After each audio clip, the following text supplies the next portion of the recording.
Hi everyone, in this video, we will show you how to short stocks by trading options on the Robinhood app. First, open the Robinhood app on your phone and sign into your account.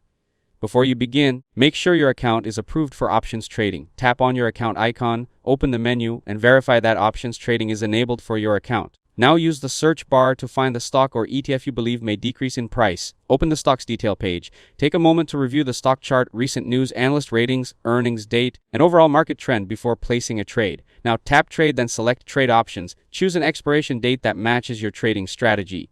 To take a bearish position, select the put option chain. Choose the strike price you want to buy. Generally, options closer to the current stock price cost more but respond more quickly to price movements, while lower price strike options are less expensive but may require a larger move in the stock.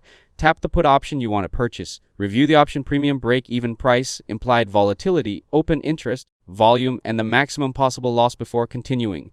Enter the number of contracts you want to buy. You can also adjust the order type and limit price if needed. Carefully review all of the order details. If everything looks correct, swipe up or tap submit to place your order. Once your order is filled, your put option position will appear in your portfolio. If the stock price falls, the value of your put option may increase, giving you an opportunity to sell the option for a profit before expiration. To close your position, open the option from your portfolio.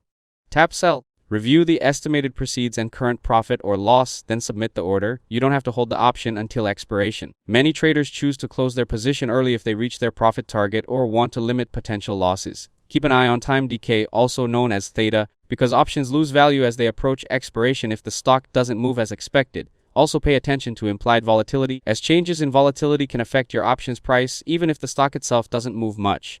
Always use proper risk management and never invest more than you're willing to lose, since options can be highly volatile. If this video helped you out, don't forget to leave a like and subscribe to the channel. Thanks for watching, and I'll see you in the next one.